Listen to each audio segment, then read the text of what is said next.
Selamat datang di channel ini dan selamat hari Minggu. Sahabat-sahabatku yang terkasih, pada bulan April tahun 2023 tahun ini, CEO iPhone, Timothy Donald Cook, memberi pesan menyayat kepada warga Indonesia pengguna iPhone. Sebab menurut data, masyarakat Indonesia pengguna iPhone menghabiskan waktu rata-rata 5,7 jam setiap harinya menatap layar handphone sepanjang tahun 2022.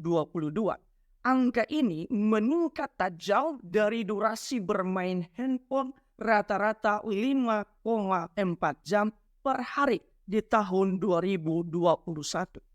Karena itu, Timothy Cook mengatakan bahwa esensi utama dari teknologi adalah membantu manusia melakukan apa yang sebelumnya tak bisa dikerjakan. Karena itu, sangat disayangkan jika orang-orang menghabiskan waktu terlalu lama dari yang seharusnya di depan handphone.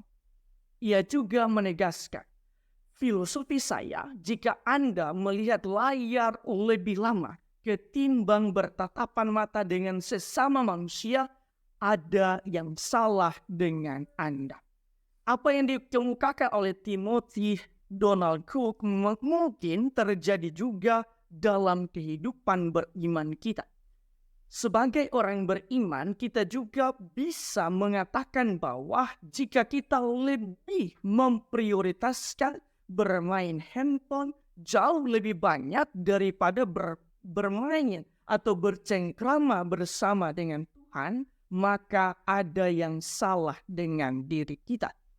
Menurut hemat saya, salah satu teknologi yang bisa kita pakai untuk bercengkrama bersama-sama dengan Tuhan ialah kitab suci dengan cara membaca dan atau mendengarkan firman serta melaksanakannya sebagaimana yang dikatakan di dalam aklamasi sesudah Injil. Berbahagialah mereka yang mendengarkan sabda Tuhan dan melaksanakannya. Di dalam bacaan yang pertama, secara jelas Allah mengibaratkan firman-Nya seperti hujan dan salju yang memberi kehidupan kepada bumi dan semua penghuninya. Begitu juga firman-Nya menyuburkan dan memberi daya hidup kepada setiap manusia. Karena itu Allah mengatakan, firman yang keluar dari mulutku, ia tidak akan kembali kepadaku dengan sia-sia, tetapi akan melaksanakan apa yang kukehendaki dan akan berhasil dalam apa yang kusuruhkan kepadanya. Di dalam bacaan Injil, Yesus juga menjelaskan bahwa firman Allah itu ibarat benih, sedangkan manusia adalah tanah, wadah, ataupun tempat di mana benih firman itu ditabur. Kualitas wadah atau tanah tersebut berbeda-beda. Ada yang berbatu-batu, ada yang di pinggir jalan, ada di semak duri, dan ada pula yang di tanah subur. Yesus menjelaskan, setiap orang yang mendengarkan firman tentang kerajaan surga tetapi tidak mengerti, akan didatangi si jahat yang akan merampas apa yang ditaburkan dalam hati orang itu. Itulah benih yang ditaburkan di pinggir jalan. Benih yang ditaburkan di tanah berbatu-batu ialah orang yang mendengar firman itu dan segera menerimanya dengan gembira. Tetapi ia tidak berakar dan hanya bertahan sebentar saja. Apabila datang penindasan atau penganiayaan karena firman itu, orang itu pun segera murka. Yang ditaburkan di tengah semak duri ialah orang yang mendengar firman itu, lalu firman itu terhimpit oleh kekhawatiran dunia dan tipu daya kekayaan, sehingga tidak berbuah. Sedangkan yang ditaburkan di tanah yang baik ialah orang yang mendengarkan firman itu dan mengerti. Dan karena itu ia berbuah. Ada yang 100 kali lipat, ada yang 60 kali lipat, dan ada yang 30 kali lipat. Sahabat-sahabatku yang terkasih, Berdasarkan bacaan-bacaan hari ini, marilah kita merenungkan sejumlah remak permenungan. Pertama, di dalam bacaan pertama Tuhan berfirman bahwa sabdanya ibarat hujan yang akan menyuburkan bumi dan semua penghuninya. Begitu juga firman-Nya akan menyuburkan dan menghidupkan setiap manusia. Dengan firman ini kita diajak untuk mendekatkan diri kepada Tuhan sendiri, agar hati kita, batin dan kerohanian kita tetap subur dan bertumbuh di hadapan Tuhan. Firman itu juga ibarat obat dan nutrisi yang akan mengembangkan kerohanian dan dimensi spiritual kita.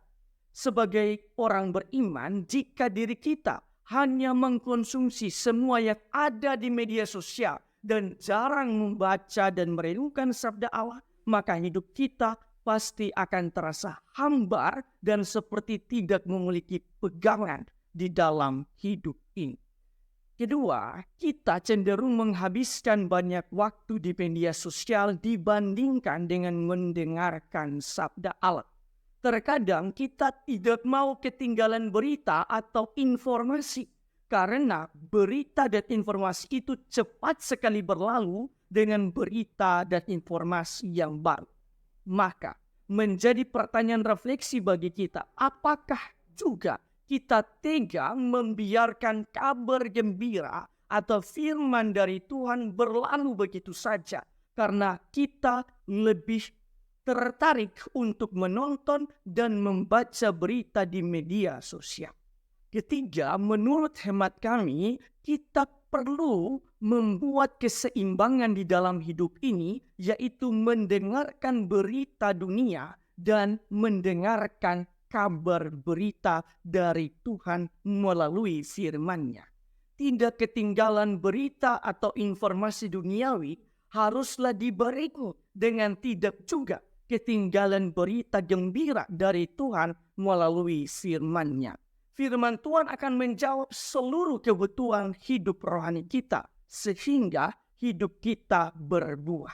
Selain itu, firman Tuhan adalah pedoman di dalam hidup kita yang juga akan menjawab semua persoalan hidup yang kita hadapi. Karena itu, marilah kita menjadi tanah yang subur, menjadi pribadi yang berusaha mengerti sabda Allah, merenungkannya, dan menghidupinya sehingga berbuah di dalam hidup kita. Salah satu cara sederhana untuk berbuah di dalam hidup ialah apa yang kita dengarkan di dalam khotbah atau renungan baik secara offline maupun online. Ambillah satu hal penting dan hidupilah hal itu di dalam diri kita. Tuhan memberkati Anda semua.